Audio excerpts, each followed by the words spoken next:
Essa entrevista é para o Centro de Memória do Jornalismo Mineiro, uma realização da Casa do Jornalista e do Sindicato dos Jornalistas Profissionais de Minas, em parceria com a Faculdade de Comunicação e Artes da PUC Minas. Eu sou a Fernanda Castro, da Casa de Jornalista, e hoje a gente tem a alegria de receber o Márcio Metzger. Ele é um jornalista que vai nos contar um pouco aí da sua trajetória, as suas memórias, as suas impressões sobre o jornalismo mineiro. Então, Márcio, bom dia. Eu queria que a gente começasse com você falando um pouco da sua infância, da sua relação com seus pais, como é que foi aí o início de tudo. Ok, eu sou menino aqui do Padre Eustáquio, do lado da Universidade Católica. Uhum. Quando eu era pequeno, aqui era um seminário de padres, só isso. Não tinha estudo para gente de fora, não. E ficava a meio caminho, a minha casa, entre a igreja de Padre Eustáquio e o seminário, que era aqui. Então, passavam os seminaristas e a gente gritava, benção, padre! E corria para pedir santinho. Eles sempre tinham aquele santinho com oração e davam a gente. Pronto.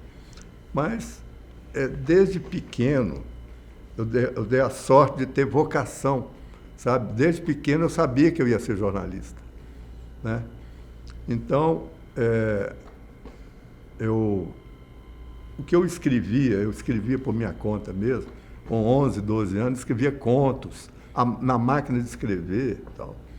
Aprendi datilografia sozinho, minha tia me emprestou um manual.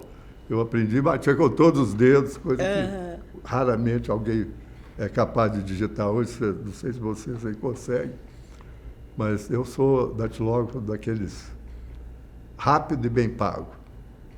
Então... O que te fazia ter essa convicção, que você, desde pequeno, que você seria jornalista? Porque eu escrevia as coisas que eu escrevia, os contos, todo mundo lia com atenção. Sim. Eu sabia prender atenção, com 11 anos, 12 anos, por aí. Uhum. E aí veio a gloriosa Revolução de 64, eu tinha 11 anos.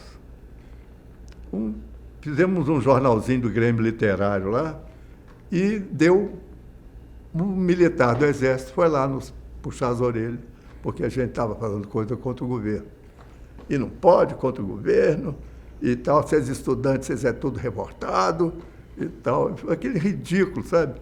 A gente estava na aula de Educação Física, nos tiraram, o Colégio Estadual da Gamileira, nos tiraram da aula e fomos lá, eu e meus colegas, para a diretoria, a gente, né, de joelho de fora, tênis no pé, aquele gabinete todo de sinteco, e aquele militar passando esculacho na gente.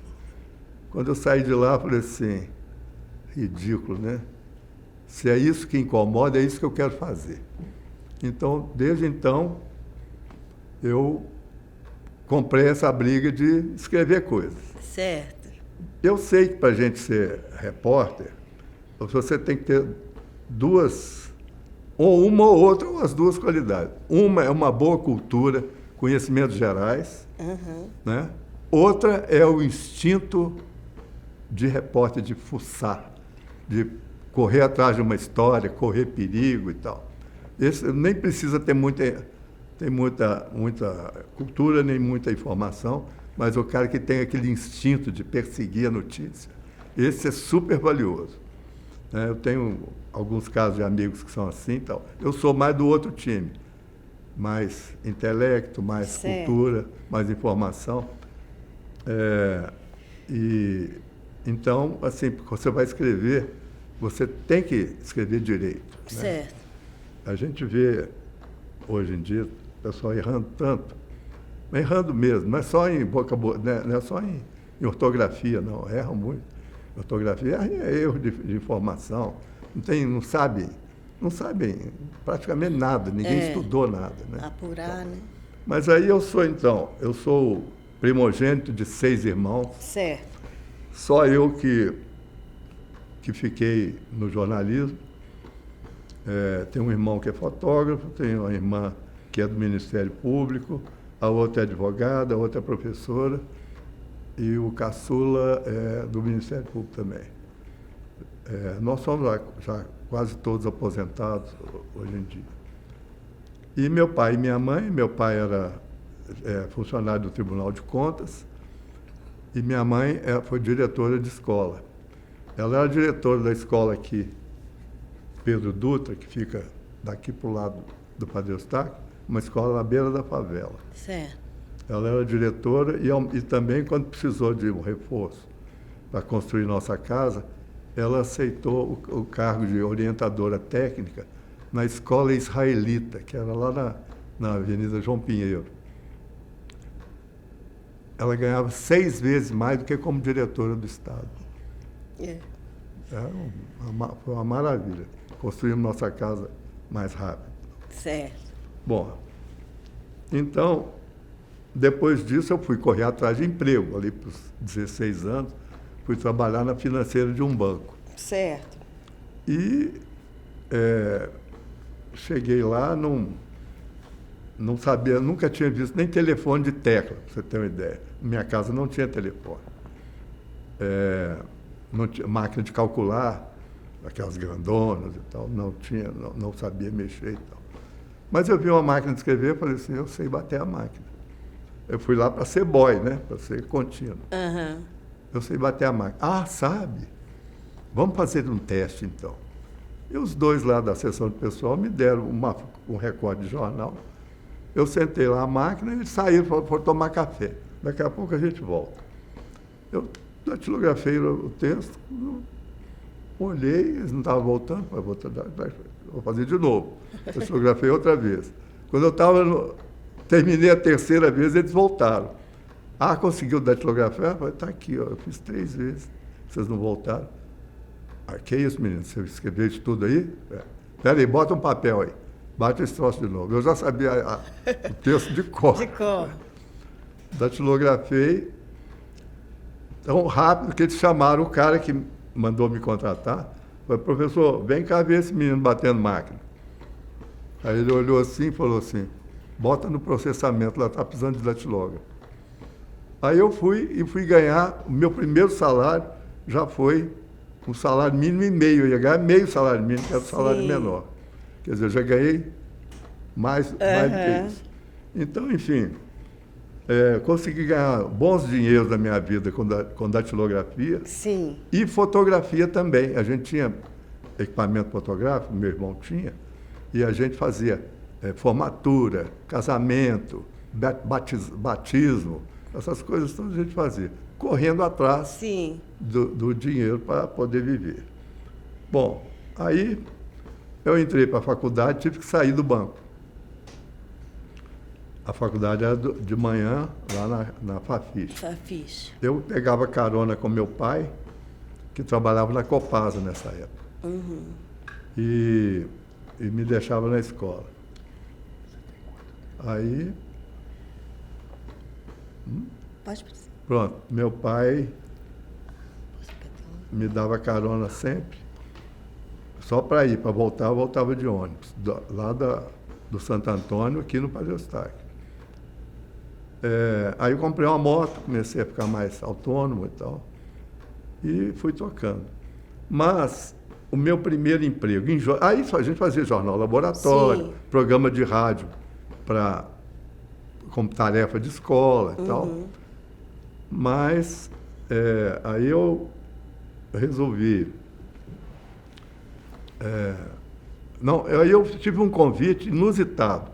Valfrido de Gramont, que era editor de jornalismo da Globo, separou da esposa e veio morar comigo num apartamento meu, que eu morava sozinho ali perto da TV, Certo. Que era ali na rua Rio de Janeiro. Aí veio morar comigo, falou assim, você quer ser editor? Editor? Lá na TV. Ué, eu dou conta? Falei, claro que você dá conta.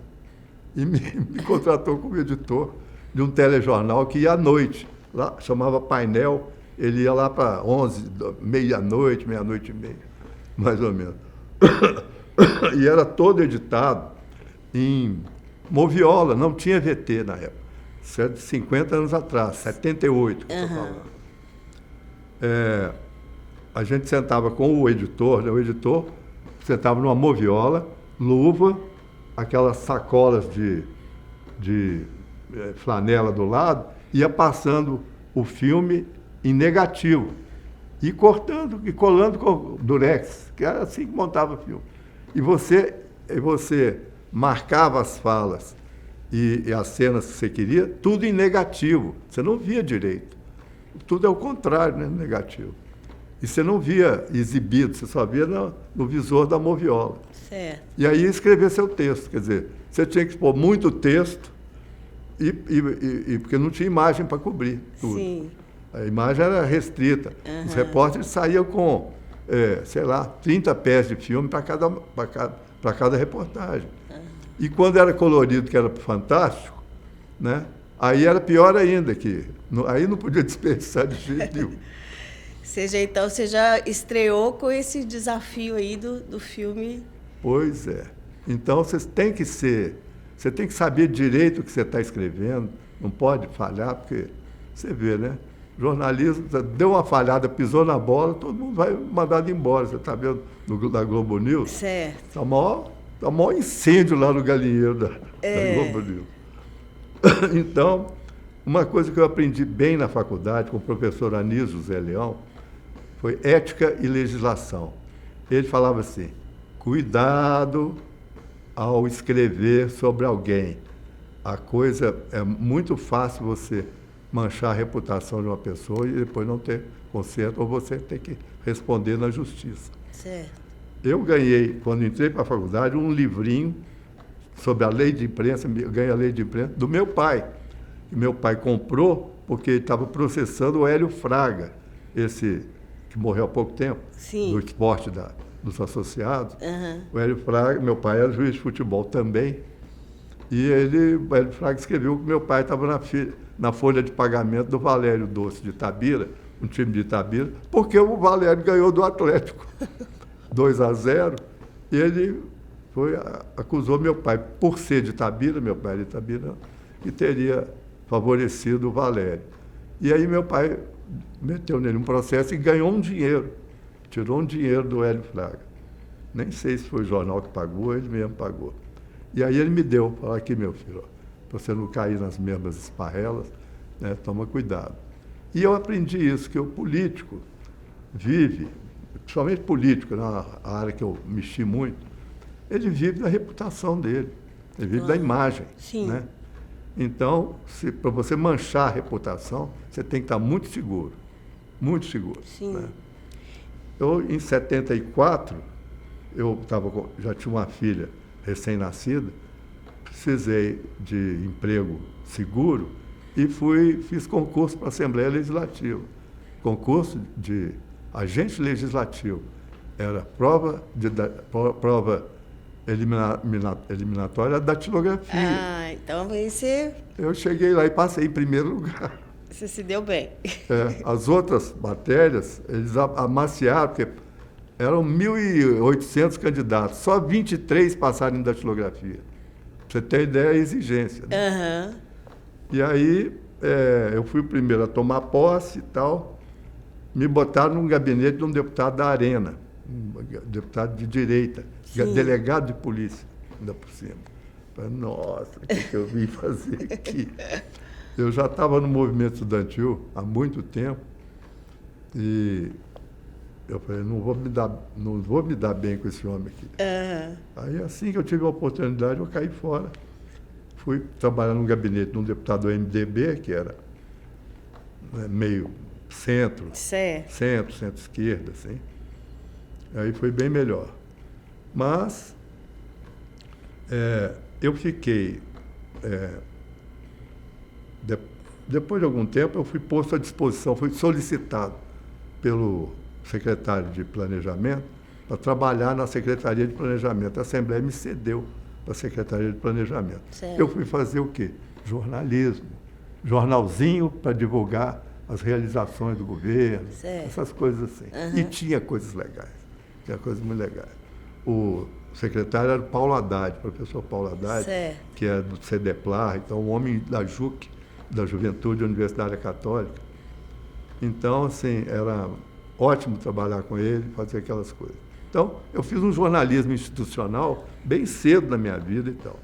Depois é que eu fui para o jornalismo mesmo para valer. Certo. Esse emprego na Rede Globo. Aham. Depois eu saí, fui para fundar a TV Minas, né? O Guy de Almeida me convidou e eu topei. Ele me mandou para o Rio fazer um curso lá na Fun TV de 10 dias. O Carlos Barroso foi junto. Certo. Eu e Barroso. Só que o Barroso já tinha emprego. Acho que ele estava na Band, sei lá. Nem cogitou de ir para a TV Minas. Aham. E eu fui para a TV Minas. Terminou de montar a TV Minas, a primeira cobertura foi o velório do Tancredo, em 85. Ah, certo. Velório do Tancredo. Veio do Rio um gerador, botaram lá no Xodó e puxou aquele cabo de 100 metros para poder ficar mais ou menos no meio da praça e o barulho do gerador não atrapalhar a reportagem. Aham. Então, nós fizemos isso. Não nos foi possível. E lá na grade, quando caiu aquela grade, Sim, que as e pessoas morreu gente morreram, é. esmagada e tal. Então, não tinha como ir lá. Não, a câmera não ia. As outras emissoras dela, eles tinham VT pendurado, e o nosso não dava. Então, fiquei ali na TV Minas. A primeira edição, a gente estava no duro, eu e Cecília, editando, e o Meirelles lá atrás, o engenheiro Luiz Meirelles, que ficou até pouco tempo, ligando os cabos lá atrás, na ilha de edição. Foi desse jeito. Sufoco. Aham. Então, assim, foi uma experiência ótima, né? A gente conseguimos convencer quem já estava lá, quem mandava, que a TV Minas tinha que ter um papel que as outras emissoras não tinham, de registro do que é importante em Minas, sabe? De sair, por exemplo, para uma reportagem no interior e parar para filmar um cafezal florido, ou um acidente, ou uma inundação, qualquer coisa que não está na pauta, mas Sim. registrar aquelas coisas, né? Eu falo, mas é beleza, né? Essas coisas bonitas. Certo. Então, a TV Minas passou a ter esse cuidado. Eu que recomendei, eles toparam. Durante muito tempo foi assim.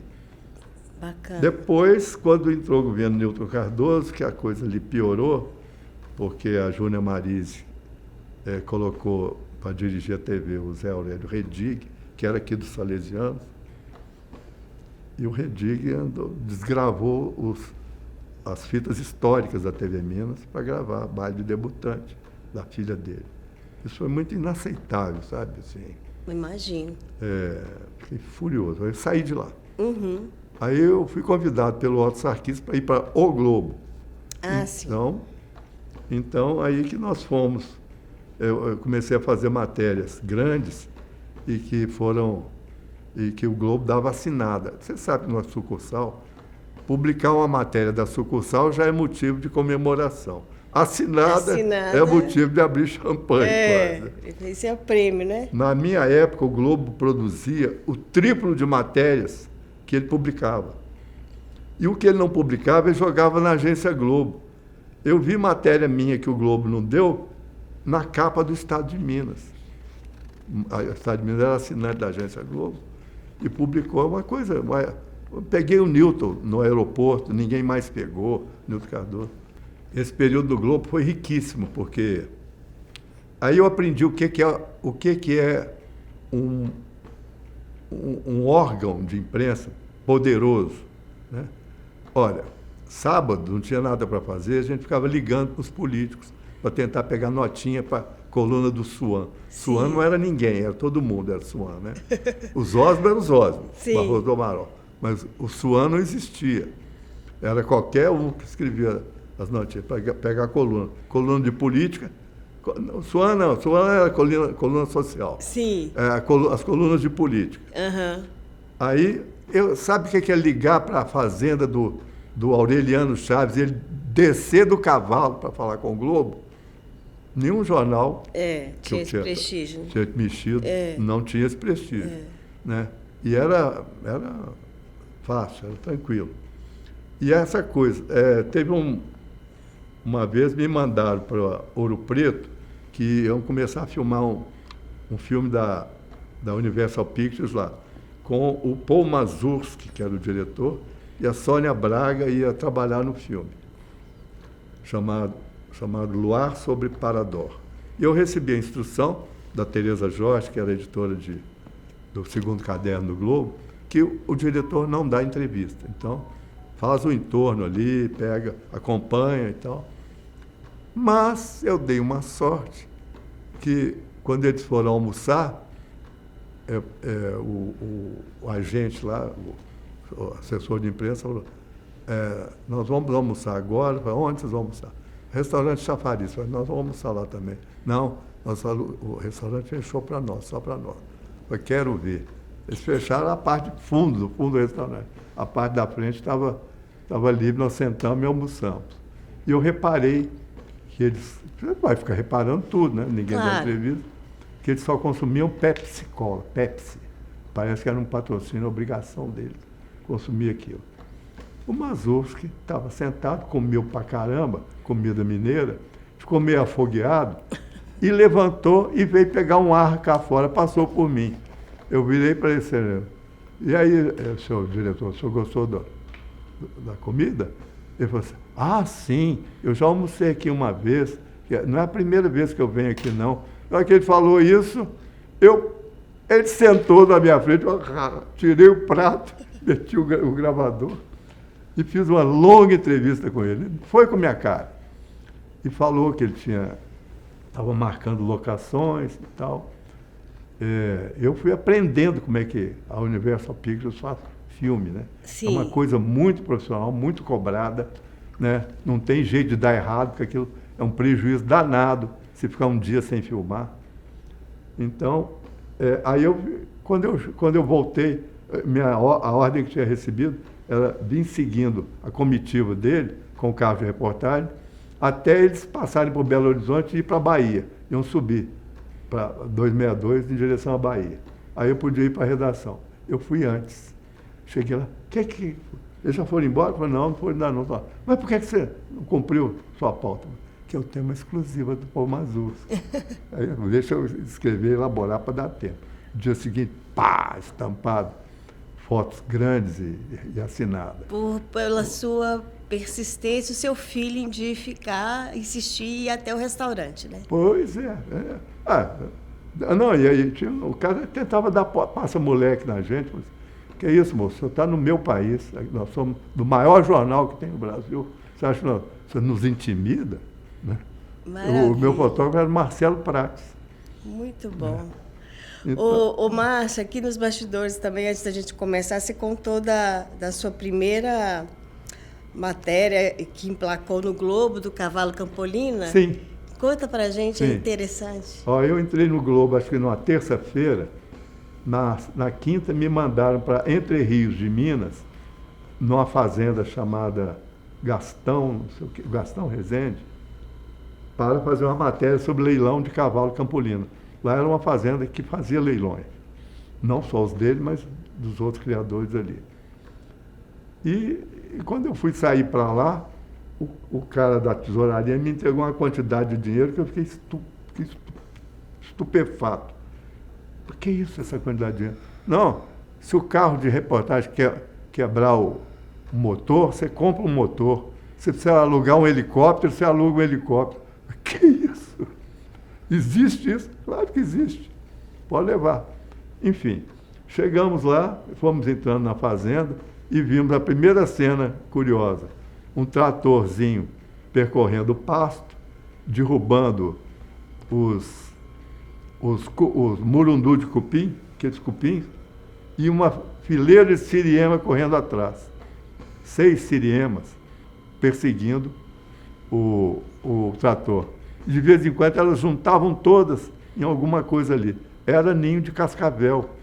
E o dono da fazenda mandava o trator derrubar, porque eu já perdi cavalo valioso em dente de cascavel aqui. Então, aqui na minha fazenda, ninguém maltrata a siriema. Elas comem as cobras. Chegamos lá, ele nos contou a história do leilão, os preços que atingia e tal. E dizendo que era o maior leilão de Campolina. Aí me contou a história do cavalo de Campolina, que é interessantíssimo. Eu escrevi como uma retranca que quando Dom Pedro II...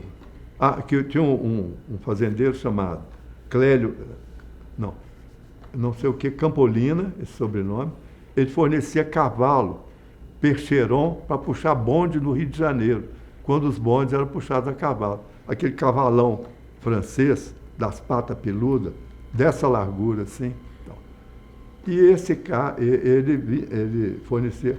E Dom Pedro II, quando veio inaugurar o ramal ferroviário até Queluz, que hoje chama Conselheiro Lafayette,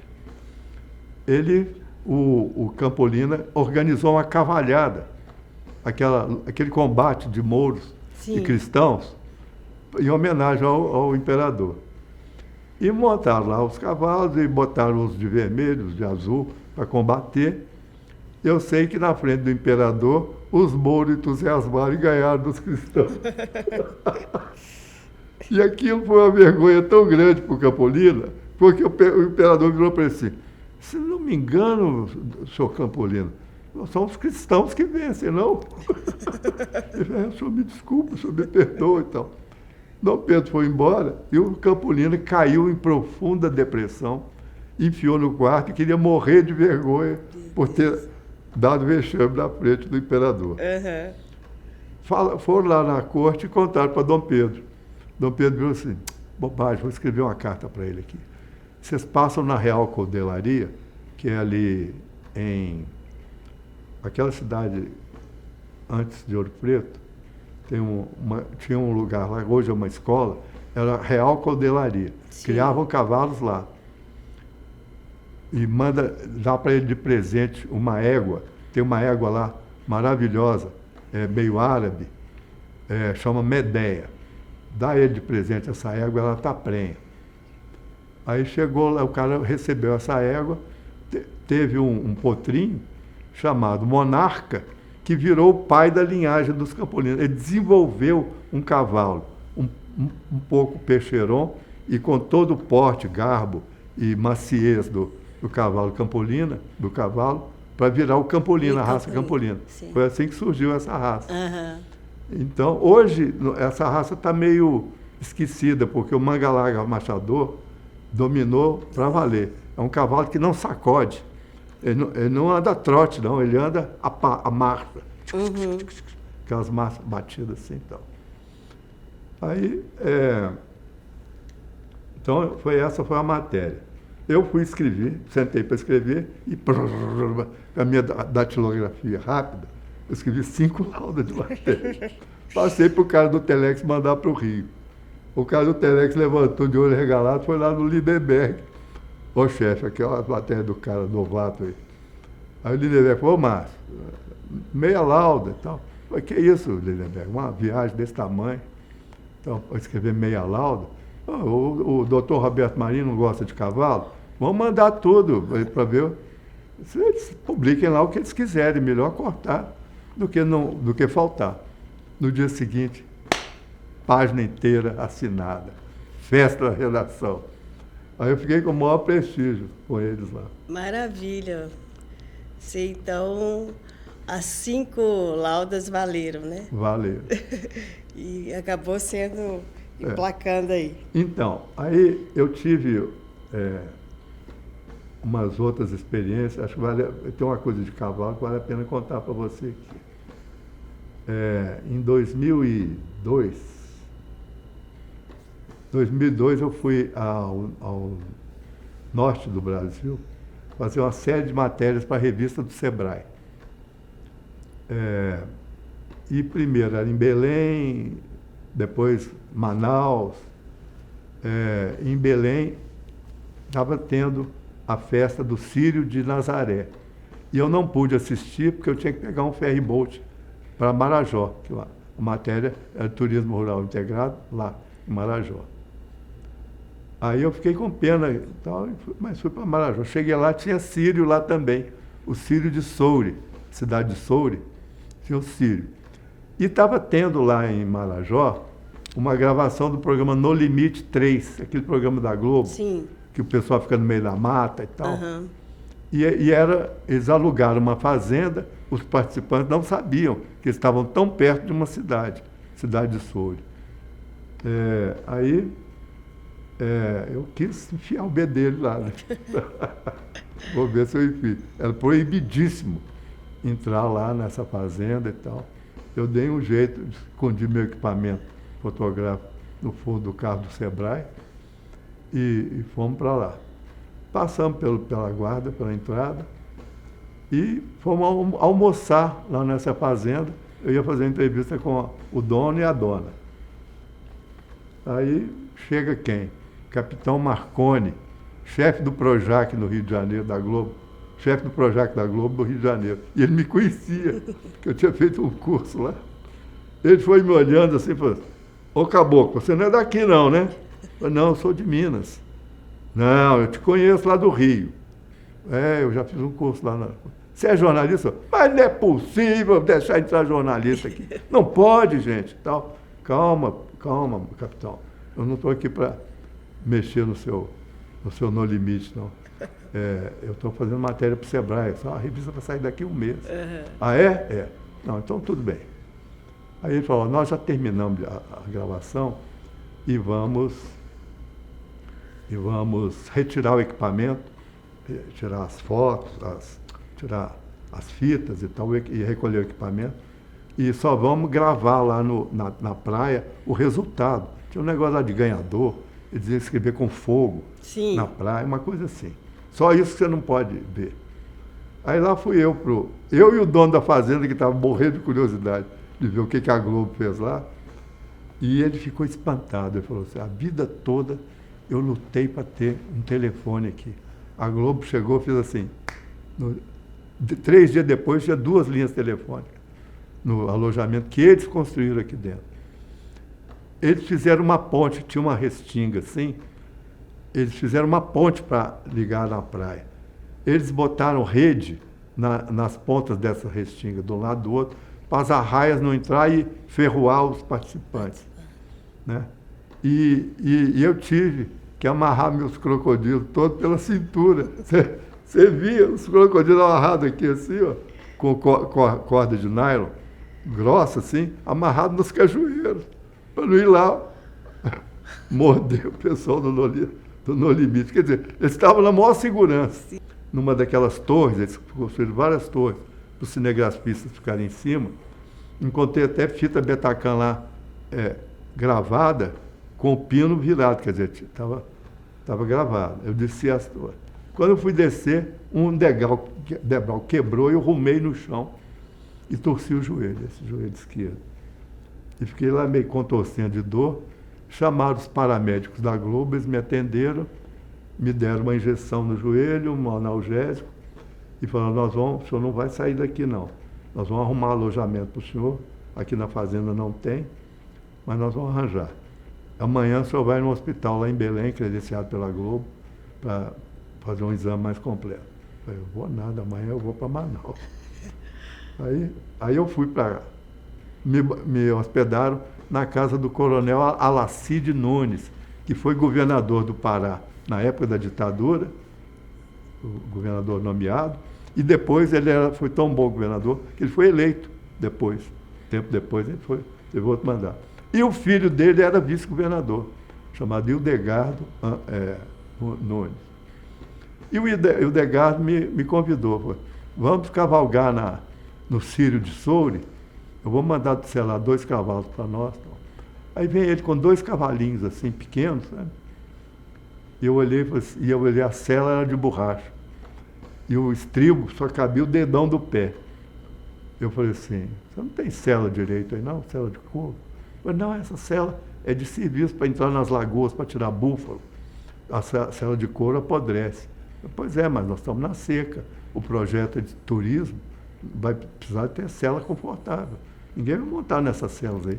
As professoras lá de São Paulo vão montar nessa cela e botar o dedão com esmalte no rio. Aí o estribo, por que é assim? Porque se o cavalo disparar, você cai, mas não fica preso, ele não te arrasta. Verdade. E ele montava a lá marajoara, descalço, com um dedão só no estribo, e com aquelas camisas marajoaras, com aqueles motivos desenhados assim. E eu comecei a passar raiva com o cavalinho, porque o cavalinho era um trote duro, eu estava com a bolsa de equipamento fotográfico pesado, e o cavalinho não me acertava com jeito nenhum. Eu botava ele ou a galope ou a passo. Então, o grupo ia, eu passava galopando. Aí chegava, botava ele a passo, eles me alcançavam no trote. Aí eu ficava mais para trás, botava ele a galope de novo. Foi assim até chegar lá no ponto de concentração. Dentro do Soure, a saída da igreja, a guarda era a guarda de escolta da imagem. 5.000 cavaleiros, 5.000 cavaleiros. Estava aqui forrado de cavaleiros. Nós ficamos na sombra de uma árvore esperando o cortejo sair. E aí depois vinha, né, os devotos segurando aquela corda grossa, puxando o andor. Certo. E a imagem mesmo era desse tamanhozinho. Sumia lá no meio de tanto enfeite, espelhinho, flor e tudo. Mal você via uma imagem de Nossa Senhora.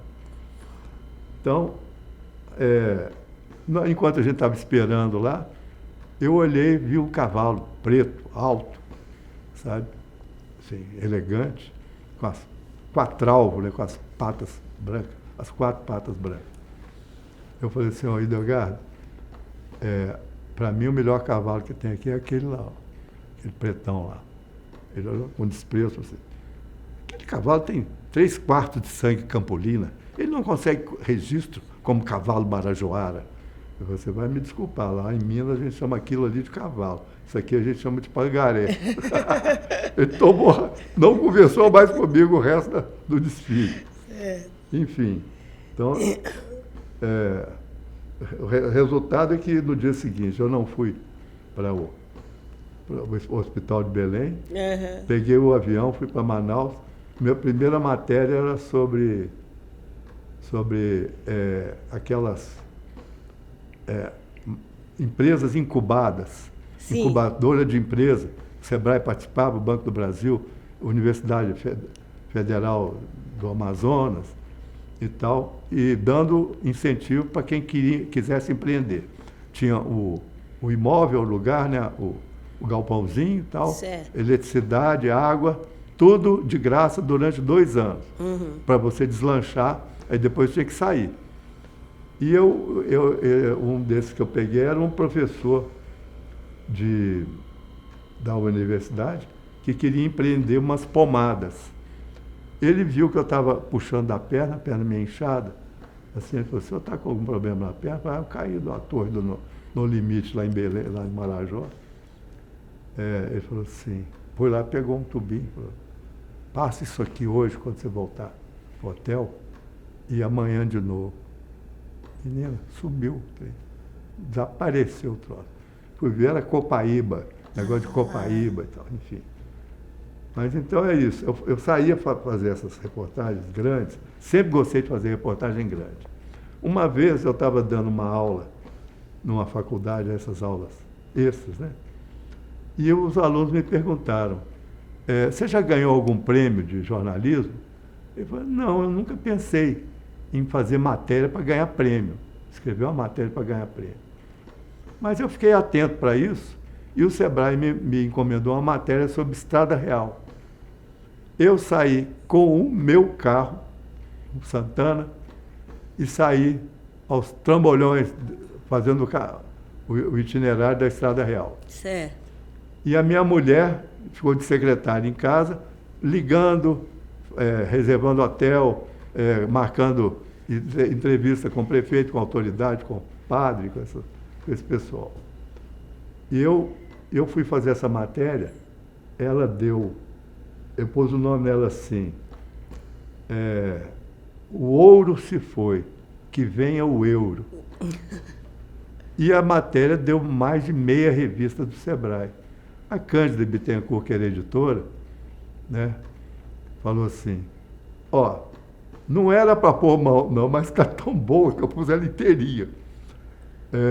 Eu falei, se você quiser, inscreve num prêmio aí, que eu nunca ganhei prêmio nenhum, eles estão me cobrando isso. E essa matéria dá para ganhar prêmio. Dá sim, só dá. Esqueceu, perdeu o prazo. Então, eu nunca tive um prêmio de jornalismo. Agora, depois dessas experiências todas, eu montei a TV Assembleia. Eu estava lá bem quieto no meu canto lá, chega o diretor-geral, manda me chamar. Ele falou, nós vamos começar a fazer um programa de TV em todas as emissoras comerciais e você é a única pessoa que tem na Assembleia com habilitação na área de TV. Apareceu no computador da sessão de pessoal. Você que vai ser o nosso intermediário. Contratamos um profissional, Augusto Quelotti, que saiu da Rede Globo. Você vai trabalhar com ele. Ok?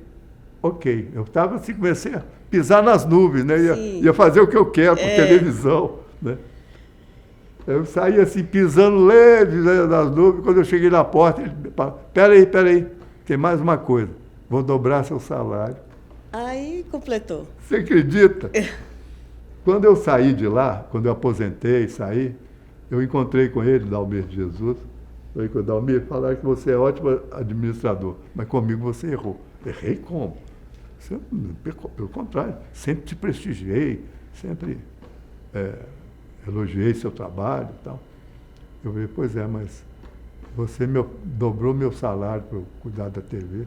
Eu pagaria para fazer aquilo, você dobrou meu salário. Não, você mereceu. Nem precisava receber, né? De tanta satisfação. Muito bom.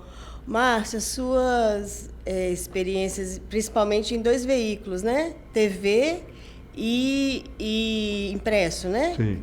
E a sua experiência também montando essas TVs. Fala um pouco da sua relação com colegas. Você disse que no Globo vocês tinham um timaço, né?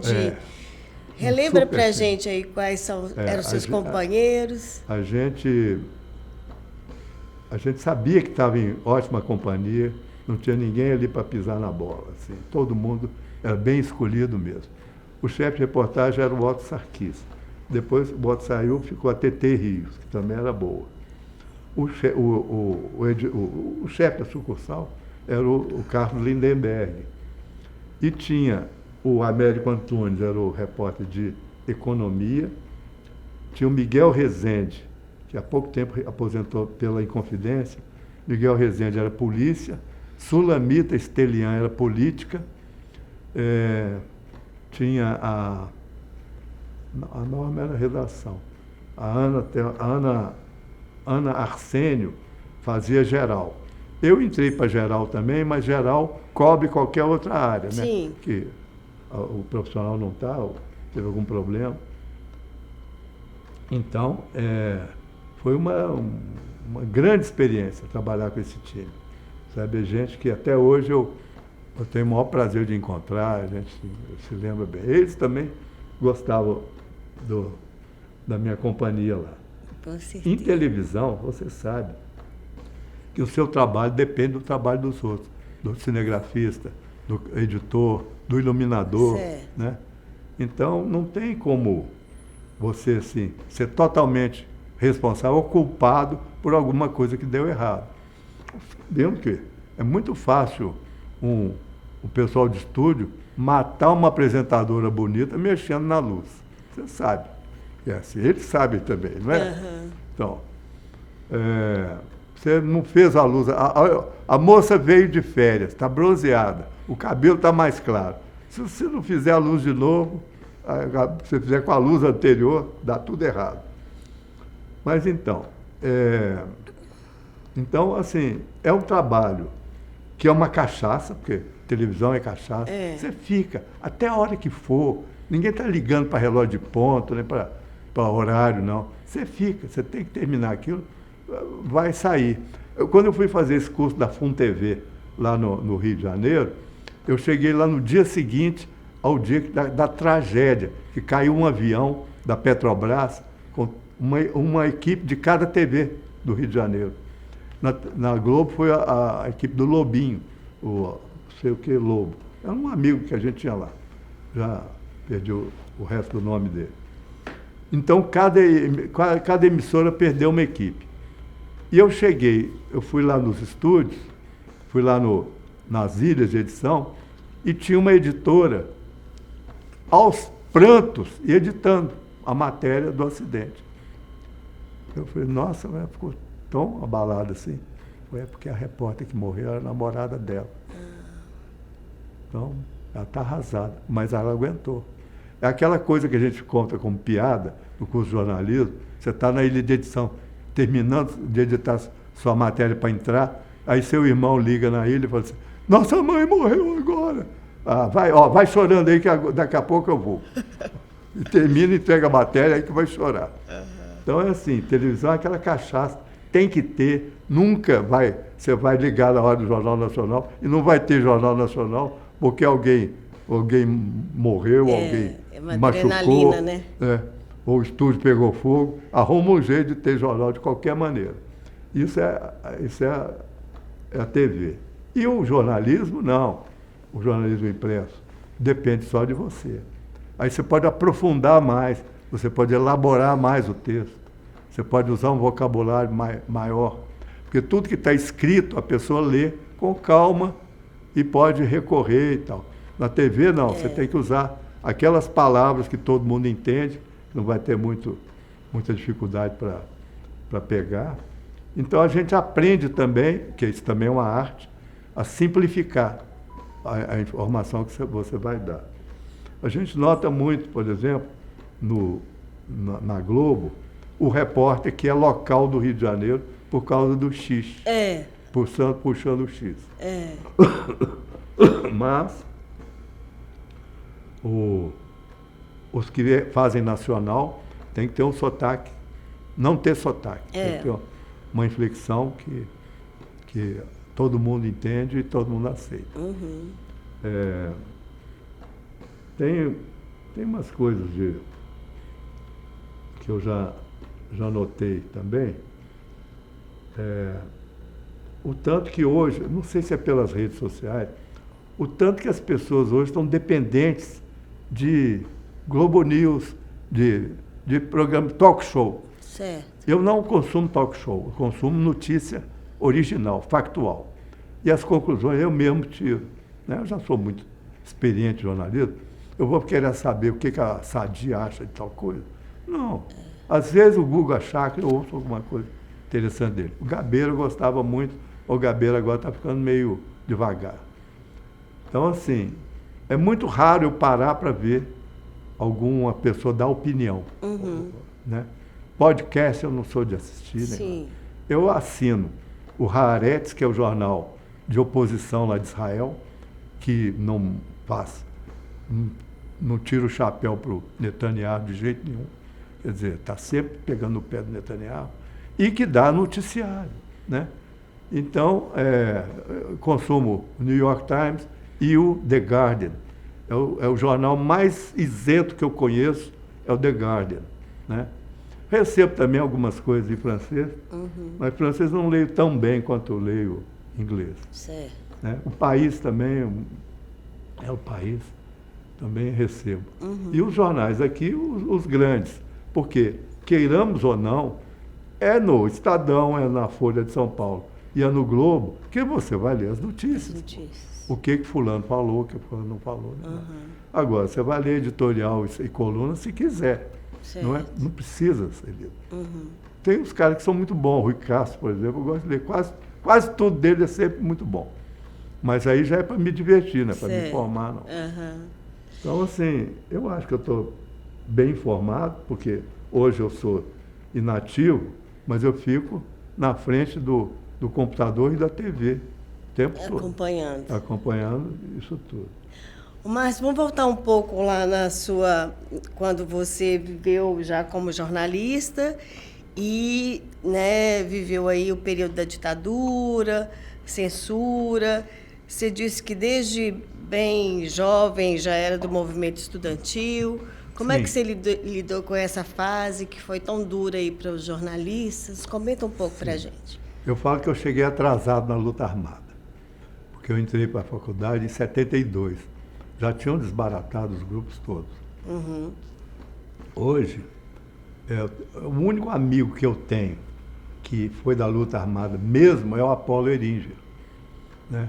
O último livro que eu escrevi, que é a biografia do Vicentão da luta das favelas, Vicentão do combate à ditadura, a parte de combate, de assalto de banco, de organização, de como que os grupos se dividiam e depois se reagrupavam em outro grupo, quer dizer, essa dinâmica, né, do movimento estudantil, que me afastou disso, porque eu gostava de combater a ditadura, combater a direita. Agora, ficar brigando com a própria esquerda, esquerda brigando com a esquerda, não me apetece. Então, eu parei com isso. Mas eu convivi muito com o pessoal mais radical e tal, né? E aprendi que a gente tem que ter uma postura de esquerda, mas entender que o Brasil, ele é construído, né? Ele é realizado por realizações de indústria, de comércio e tal, do capital. O capital gera riqueza, gera trabalho. O que é preciso é que ele seja controlado, não abuse, não põe o pé no pescoço do operário e tal. E que o operário tenha uma renda cada vez maior, como o Lula começou a fazer em 2002, deixou bem, quando passou, né, para Dilma, deixou bem, e agora está tentando retomar. O salário mínimo aumentar um pouco a mais, tem que ser paulatinamente, senão não tem jeito. Uhum. Então, nessa época do movimento estudantil, a gente fazia muita baderna, a verdade é essa. Muita greve, muito cancelamento de coisa, muita passeata contra, né? E quase nada a favor, era sempre contra. Mas tinha a coisa legal do teatro, né? Do movimento estudantil em si, as publicações do movimento estudantil. Eu peguei, meu apelido no movimento estudantil era escravo, que eu ficava no DCE, eu dormia em cima de resma de papel, né? Às vezes de madrugada, deitava lá e dormia em cima da resma. E ficava datilografando aquelas coisas, aquelas notas, aquelas revistas, aqueles textos, né? Que vinham lá da Terceira Internacional. Era dificílimo de você agradar daquele texto, porque já era árido por natureza. Ainda mal traduzido do russo, eles traduziam do russo para o espanhol e do espanhol para o português. Não dava boa coisa. Você ficava assim, isso não está fazendo sentido. Né? O que será que o cara quis dizer aqui? Então, assim, eu ficava ali, tem uma ótima para te contar. O primeiro deputado do PT em Minas foi o João Batista Marisguia. Está voltando agora, candidato a federal. João Batista era do movimento estudantil conosco, mas no final da década de 70, e ele foi ser deputado em 85. E ele entrou para a Assembleia e ficava de olho, botava o dedo na cara dos deputados governistas, todos, né? Denunciando falcatrua e tal. Eu sei que lá, uma vez, eles precisavam livrar dele para poder botar lá umas coisas. E arrumaram um convite para ele ir para a França, para Paris, representar não sei o que lá dos parlamentos estaduais e tal. E aí ele ia preparar um documento para ele levar. E eu estava lá no cafezinho, escutei falar do serviço de som. O senhor presidente solicita em seu gabinete a presença de um datilógrafo capaz de datilografar em francês. Eu fui para lá. Cheguei lá, só eu que fui. Cheguei lá, olhei, eles estavam lá todos debruçados, mexendo em texto e tal. Eu olhei, tinha 3 máquinas dessas IBM de esfera. Fui lá olhar qual que era melhor, sentei lá, botei um papel, dei uma treinada e tal, fiquei esperando. Aí eles vieram com papel timbrado do gabinete do presidente, eu coloquei, botei o texto do lado e comecei a datilografar. Primeiro, você não engrena bem, porque tem palavra em francês, tem 2 acentos. Sim. Né? E aí você não engrena bem. Dá pouco, quando engrena, eu fui mais rápido. E o João Batista atrás de mim. Pode falar, dando pode começar. Eu vou precisar da chave do seu carro. O João Batista atrás de mim, olhando e comentando. Gente, o cara não erra. Olha só, e é rápido, cara. Quando eu terminei, ele virou para assim, puxa vida, eu só vi um datilógrafo bom igual você, viu? é o escravo do DCE. Pô, sou eu, João. Muito bom. Era eu. Então, assim, o cara que aplicou o exame para a gente entrar para a Assembleia era campeão mundial de datilografia em língua portuguesa. Teve um concurso mundial na Inglaterra, ele foi mandado, o mecânico da Assembleia encurtou as molas de uma Remington modelinho para ela ser bem rápida, era máquina mecânica. Ele levou, botou na maleta, levou para lá. E ele ia datilografar, tinha que datilografar cada um em sua língua, né, para não exigir. Uma datilógrafa inglesa foi mais rápida do que ele. Ele, com todos os acentos que tem em português, ele foi o segundo mais rápido. Ele datilografou 619 toques líquidos por minuto. 619. Meu Deus. Eu cheguei em 540. Você foi muito bem também. Eu cheguei em 540. Mas não fui nesse concurso, não. Uhum. Ele ganhou crônica do Carlos Drummond de Andrade, falando do prêmio que ele ganhou lá em Londres. Muito bom. Uhum. Ô, Márcio, agora conta um pouco para a gente assim, a sua relação com o Sindicato dos Jornalistas, a Casa de Jornalista, como é que você transita, se você acompanha, né? Como é que foi aí a sua trajetória com relação aí ao sindicalismo? Eu já frequentei muito o sindicato. Numa época também que o sindicalismo, o sindicato era muito poderoso. Uhum. Posse no sindicato de jornalistas, o governador ia, o presidente da República ia. Não tinha, né? Era um tipo de poder que o jornalismo tinha que hoje não tem mais. Certo. Né? A gente sempre que faz algum evento lá, tem que passar o chapéu para recolher alguma grana. Da última vez mesmo, eu pedi para 2 amigos meus, cada um deu R$2.000. E eu dei 1.000 do meu bolso. E para as coisas acontecerem. A proposta de reforma da casa, eu tenho muita experiência de construção, sabe? Gosto de construir. Quando eu olhei o projeto assim, inviável, isso vai ficar caríssimo. Né? Melhor não mexer com isso. Melhor dar uma consertada, melhorar o negócio da fiação. Sim. Então, consertar onde está descascando e tal, do que tentar meter laje, subir pavimentos ali para cima. Isso aí é jogar no chão e fazer de novo. Não compensa uma casa dessa idade, você construir em cima dela, é inseguro. Mas, no fim, acabaram vendo que não tinha viabilidade. Uhum. Se fosse na época de 30 anos atrás, era só pedir, a FIENG dava dinheiro, a Manes mandava dinheiro, a Fiat dava dinheiro, arrumava aquela grana suficiente para fazer o prédio lá de jornalismo. Mas sempre tentam, e é uma coisa elogiável, tentam melhorar o sindicato. Eu fiz um lançamento de livro lá em 2024, meu terceiro livro, fiz um lançamento lá e foi ótimo. Eu vendi 70 livros nesse dia. E nós não tivemos, assim, não tivemos nenhum problema. Mas eu noto, assim, aquela coisa depois que pararam de exigir diploma, né, qualquer um escreve. Né?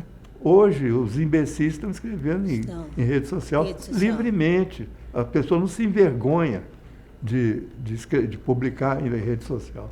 Publica e aquilo, né, irrita a gente. Né? E com muita desinformação também, né? Fake news. Na época que começou esse conflito entre esquerda e direita, Bolsonaro e tal, eu falava assim, você é petista. Não sou petista. É um erro o jornalista entrar para partido político. A gente pode ser de esquerda, mas não precisa ser do partido. Porque se o partido pisar na bola, você tem que denunciar. Agora, a questão o que eu não suporto é mentira. Eu sou jornalista, pô, a gente gosta de publicar a verdade. Claro. Né? Então, assim, se o pessoal da direita publica as mentiras mais cabeludas, a gente tem que combater isso. Claro. A gente combate a direita por causa disso. Não porque não haja argumentos bons que a direita pode apresentar, só que aqui ela não apresenta. A direita na Europa apresenta argumentos bons, que você entende e às vezes até dá razão. Né? Mas aqui no Brasil é só gente muito ruim que está escrevendo, e gente que fica inventando. Ainda tem aquela coisa agora que eles estão de botar um bocado de verdade e rechear de mentira, e aquilo passa a goela abaixo do público deles. Então, assim, é de ficar muito aborrecido. Né? Assim, eu fico tentando consertar a vida toda. A minha mulher é do INSS. Quando começou, uma das primeiras fakes que começaram a fazer é que o Lula estava dando um salário mínimo para o presidiário para cada filho que ele tivesse. Aí minha mulher, que é do INSS, trabalha com isso, explicava. Não. Primeiro não foi o Lula que criou, foi a mulher do Fernando Henrique. Ruth Cardoso. Dona Ruth Cardoso. Ela que criou o auxílio reclusão. E outra, é só para quem trabalhou de carteira assinada, que é pouquíssima gente. A maioria do pessoal que está em presídio são jovens, né, que nunca trabalharam de carteira assinada, condenados por droga. E outra coisa, é um salário mínimo para a mulher do preso. Por quê? Mulher de preso e filho de preso não são criminosos. Claro. Eles não podem ficar sem ter o que comer. Né? Um salário mínimo para ela, não é para ele. Não, eu li não sei o quê, mas eu estou te dizendo que não é assim. Não, você é petista. Tá bom. Fica essa coisa, essa discussão rasa, né? Ela brigava, depois hoje eu nem falo mais que sobre INSS. Ô, Márcio, você comentou aí do lançamento de livros lá na Casa de Jornalista. Fala um pouco também dessa sua inserção aí, como escritor, as suas obras, os seus livros. É mais ou menos um karma, né? Se você escreveu a vida inteira em jornal, em TV, e depois não está mais contratado para isso, você começa a escrever por sua conta. Sim. E a literatura, o romance, permite que você use ficção, fantasie um pouco as coisas. Sim. Fantasie bastante as coisas. A habilidade de contar uma história é que prende. Agora, a história tem que ser boa. E eu recolhi muita história nessas viagens minhas. Eu fiquei 5 anos viajando só para lugarejo, pela Secretaria do Planejamento. Era eu, o motorista e o carro. Eu e o motorista e uma bolsa de equipamento fotográfico. Percorrendo lugarejos. Era um programa de desenvolvimento de comunidades em que os pequenos arraiais queriam fazer lá, por exemplo, muro no cemitério. Aí eu ia para lá, viabilizava o dinheiro do governo, liberava a primeira parcela para eles comprarem material, depois ia lá no meio para fiscalizar, liberava a segunda parcela e depois a parcela final. E às vezes ia para a inauguração, que eles me convidavam. Essas pequenas coisas, sede de uma banda, um campo de futebol, né? Eu sempre estava indo, ia sempre recolhendo histórias muito legais, aquele palavreado de Guimarães Rosa, Sim. que eles falam daquele jeito mesmo, não foi Guimarães Rosa que inventou, ele só registrou, ele registrou muito bem. Então, assim, aquelas são histórias que vale a pena a gente escrever. Por exemplo, um evento lá de Sem Terra, uma doninha desse tamanhozinho assim, agarrou o microfone, então, com tanta força, deu até microfone. Eu estou aqui, eu sou fulana de tal, lá da Brejo não sei o quê. Eu era maior, mas o sol montou em cima de mim e me achatou no chão, por isso que eu estou desse tamanhozinho, senhor. Eu estou aqui, companheiros, para dar parte para vocês, que Zé Gomes roubou minha terra. Ele fala que pai vendeu a terra para ele. Mas pai não era homem de vender terra, que nós somos muitos filhos. Agora eu quero minha terra de volta, porque eu não di, não vendi e não emprestei. Agora eu estou aí, desarranchada, morando de favor na terra dos outros e briquitando para poder lamber, porque comer nós não comemos. Olha, não tem que filmar essas coisas? Tem, Vale vale uma demais, maravilha, né? De Muito bacana. regionalismo. É. E tal. Eu gravei muita coisa, guardei muita coisa, filmei muita coisa. E é equipamento de isso que filmagem. te inspira nos seus Isso. livros. Uhum. Essas histórias a gente escreve, né? Essas pessoas viram personagens, né? Esse Vicente, você olhar para o pessoal, o Vicentão. Qual é o Vicentão? Vicentão das favelas, Vicentão da guerrilha. Eu fui lá conhecer o Vicentão, ele não tinha nem 1,70 m, desse tamanhozinho assim, desse tamanho. 1,68 m. Uhum. Boca um pouco torta assim e tal. Andava mancando e tal. Mas quando você começa a conversar com o cara, você vê a energia brotando nele assim. Uhum. Desde pequeno. Esse último livro meu, que se chama O Prodigioso Vicentão, é sobre isso. Uhum. Eu tenho um outro também, esse tem uma fantasia misturada com realidade. Veja bem, eu andei muito na beira do São Francisco, fui várias vezes, viajei de vapor, né? Percorri o São Francisco da nascente até na foz. Então, você vai contar isso, fica meio chato, fica meio relatório. Aí o que eu criei? Criei uma iara lá na Casca d'Anta, onde começa, e ela vem descendo o São Francisco, pula da Casca d'Anta, era uma menina. Sim. E ela vai crescendo, vai crescendo, vai crescendo. Nadava bem debaixo d'água e tal. E um monge sai de um convento, ele resolve ir embora de um convento lá na Serra da Canastra e fazer trabalho social, religioso e social, percorrendo as pequenas comunidades, oração, consertar coisa, ajudar a curar a gente com as coisas que ele aprendeu e tal.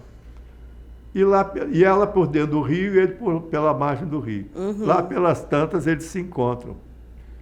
Aí é um encontro mágico dos dois. E eles começam a descer juntos, cuidando do rio e das comunidades ribeirinhas. Ficou bacana. Bacana. Chama A Piracema da Iara. Sim, muito bom. Uhum. Ô, Márcio, a gente já está caminhando aí para o final. Eu queria que você deixasse aí uma mensagem, né, para quem é jornalista, essa geração mais jovem. Olha, o pessoal que está começando agora precisa ter em mente que existem profissões em que você pode ser ingênuo a vida toda. Arquiteto pode ser ingênuo, veterinário, mas o jornalismo tem 4 profissões que você perde a ingenuidade logo no início. É polícia, médico, policial, juiz e jornalista. Porque você mexe com as coisas mais preciosas que as pessoas têm, que é a vida, a liberdade e a reputação. Então, é preciso a gente ter cuidado com essa questão de mexer com a reputação, porque ela é muito fácil de destruir e muito difícil de reabilitar. Uma pessoa que já teve uma pecha, uma acusação falsa, dificilmente fica livre dela. A outra recomendação que eu faço é estudar, tem que ler muito, estudar muito. A gente vê tanto repórter dando mancada que, assim, dá tristeza de ver, às vezes, que a gente está numa profissão em que gente que não devia estar exercendo está. Né? Eu tive um caso, nós levamos na TV Assembleia, levamos na Assembleia o Zé Coco do Riachão, que era um compositor, um homem extraordinário. Ele fabricava instrumentos, tal, rabeca, né, violino, e ele foi fazer um show registrando aos 80 e poucos anos. Foi para Belo Horizonte, veio para Belo Horizonte, fazer um show chamado Voo das Garças, para lançar um registro original das canções que ele fez. A intenção dele era essa. Então, a Titânia, nossa amiga, cantora Titânia, pessoa assim, sempre comprometida com o movimento cultural, sempre comprometida com as pessoas, né, mais valiosas da nossa cultura, ela pegou para pagear o Zé Coco do Riachão. Ela ficava levando no hotel, levava para almoçar, andava, subia elevador com ele, não tinha costume. É um homem lá perto de Montes Claros, um lugar que chama Coração de Jesus. Então, quando nós fomos gravar lá no Teatro da Assembleia, veio uma estagiária da televisão, eu não estava lá mais, veio uma estagiária da televisão e lascou nele uma pergunta assim: seu Zé Coco, é a primeira vez que o senhor vai cantar com as Titãs? Quer dizer, nunca ouviu falar em Titânia, né? Quando a gente fala que o Zema não conhecia a Adélia Prado, mas acho que metade dos jornalistas nunca viram, não sabem quem que é a Adélia Prado, não sabem, né, nunca leram um poema da Adélia Prado. Uma pessoa que começou a fazer poesia com coisas comuns do dia a dia, da mulher, da dona de casa, da mulher que lava a roupa no tanque, da mulher que cozinha para o marido, da mulher que vai ajudar a escamar os peixes depois de uma pescaria, né? Então, assim, todo mundo riu do Zema, mas porque quem ficou exposto foi ele. Mas muita gente não sabe quem é a Adélia Prado. A gente precisa conhecer quem tem valor na nossa cultura e valorizar. Então, reforçar na questão cultural e no conhecimentos gerais. A gente tem que ter conhecimento geral para não falar besteira. Às vezes o repórter fala assim: o incêndio no mercado tal foi por causa de queima dos fusíveis. Pô, tem mais de 50 anos que não usa mais fusível, é disjuntor, né? Quem fala fusível não está sabendo do que está falando, né? Às vezes a gente vê o repórter falando: a carreta desceu e um abismo de mais de 50 metros. Você vê a imagem, a cabine da carreta está lá embaixo e a traseira está cá na beira da estrada. Mas, porra, que tamanho de carreta é esse? Que o rabo está na estrada e a cara está lá embaixo e tem mais de 50 metros. Né? Então, assim, é necessário que a reportagem, a matéria, tenha mais exatidão.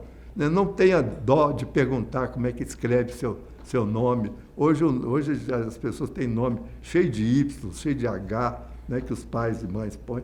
Às vezes a pessoa tem preguiça daquilo. Radialista tem a maior preguiça de pegar sobrenome, né, escrever direito e tal. Uhum. Então é isso. Esse rigor, né? E tem uma outra recomendação muito, muito importante para quem vai fazer televisão.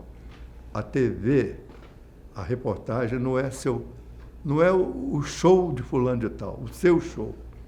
Você está ali para reportar uma notícia e você só pode entrar com stand-up ou passagem quando você vai passar de um assunto ou de um lugar para o outro, ou então encerrar ou abrir, porque não tem imagem.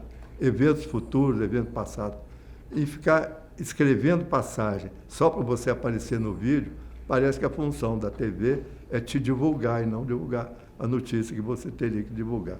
Eu noto muito isso, um excesso de vaidade, sabe, de quem está fazendo reportagem hoje. Eu mesmo vivo brigando com os que eu encontro, assim. É principalmente isso. E outra coisa, né? Voltar a valorizar o jornalismo. A gente tem sempre que insistir com o público, né? Você está confuso? Acredite só em jornal. Né? Claro. Por que as pessoas, de um momento para o outro, passaram de acreditar, deixaram de acreditar no que não está escrito, do que está escrito no jornal, para acreditar em uma coisa anônima que receberam por uma rede social. E divulgar aquilo loucamente, como se só aquela pessoa que soubesse uma coisa que ninguém mais sabe. Né? Toda vez que você tentar receber uma coisa que não dá para acreditar, confere nos jornais, confere no site de notícias, confere no site de boatos, né? Estão sempre tirando, né, desfazendo boatos, para não ficar veiculando coisa que vai prejudicar mais as pessoas, né?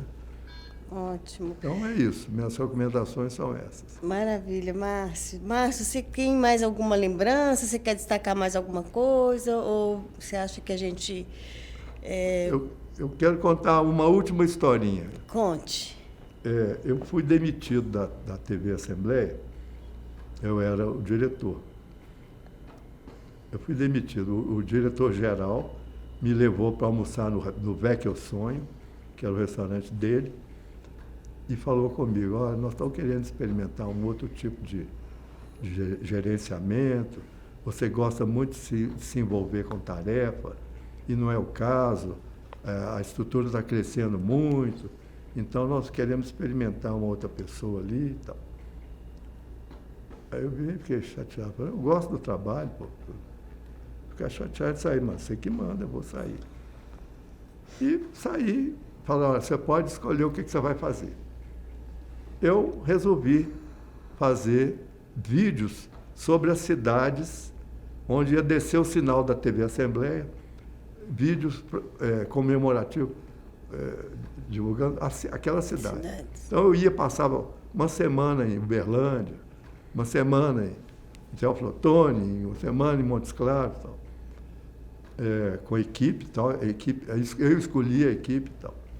E quando eu ia falar com o chefe, que entrou no meu lugar, ele falou assim, você pode levar a equipe, eu não queria liberar o Julinho, não, mas se você quiser trabalhar com ele, você vai, porque me falaram que para te atender em tudo que você pedir, porque se você quiser, você derruba nós todos aqui. Que bobagem, fazer alguma coisa contra alguém aqui. Não. Pronto, passou um tempo, eu fui viajar numa van. A van vai com todo mundo, vai com gente do cerimonial, vai com gente da segurança, vai com gente do jornalismo, vai com gente da TV e consultoria. E aí eu vi o Ricardo que tinha sido chefe de segurança na minha época na TV. Eu falei, Ricardo, você sumiu, nunca mais te vi.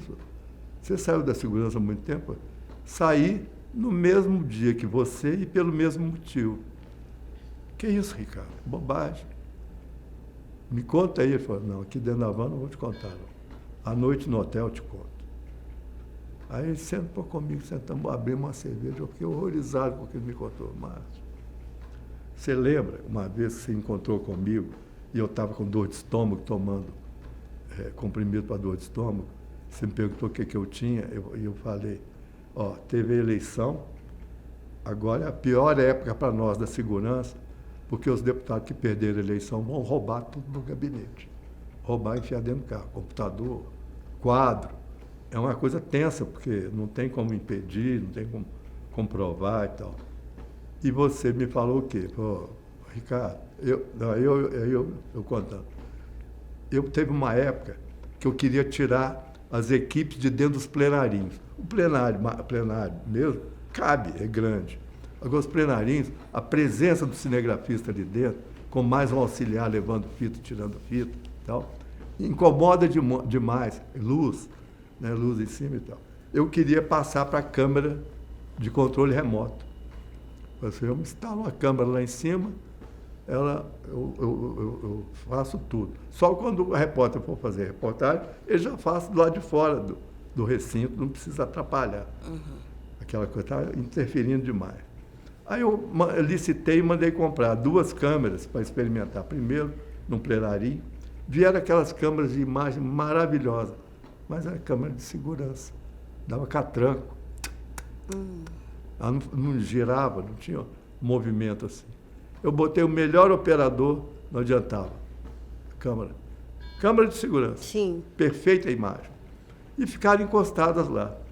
Quando ele me contou isso, ele falou assim, Ricardo, eu tenho 2 câmaras que estão ociosas lá, posso mandar instalar para você na saída do plenário e na saída da garagem. Na saída para a garagem e da garagem. Se você quiser, manda instalar lá e bota um monitor lá na sala de segurança e um agente seu fica controlando. Sim. Se abriu o porta-mala e botou coisa que não é para levar embora, você dá uma prensa lá quando chegar no portão. Olha, ótimo. Aí eu fiz. Mandei meu técnico instalar. Está funcionando bem. Nossa, está uma maravilha. Dá para ver tudo. Aí, pronto. Depois disso, o que aconteceu? Aí que teve essa conversa, eu saí. Ele falou, pois é, o Dalmir levou para jantar, não foi que eu sonho e tal, te deu toda a mordomia, você escolheu o que quiser. Para mim foi na bruta, me botaram no corredor. Falei, por quê? Porque o deputado perde a eleição, mas não perde o poder. Eles foram chiar com o presidente do partido olha o presidente novo. Falei, isso foi iniciativa de quem? Foi do cara da TV e do cara da segurança. Manda os 2 embora. Você acredita? Tá? Você perdeu o seu cargo, o trabalho que você gostava porque foi honesto? É duro, né? É, muito chato. Essa história estava engasgada, eu queria contar. Muito bom. Foi desse jeito. Merece mesmo esse registro. Então, Márcia, a gente está encerrando aqui. Eu queria muito te agradecer por ter, né, nos contado aí da sua trajetória, tantas histórias boas e tanto amor ao jornalismo. Muito obrigada pela sua participação. A gente relembra aqui que esse é uma entrevista para o Centro de Memória do Jornalismo Mineiro, que é uma realização da Casa do Jornalista e do Sindicato dos Jornalistas Profissionais de Minas, em parceria com a Faculdade de Comunicação e Artes da PUC-Minas. Muito obrigada.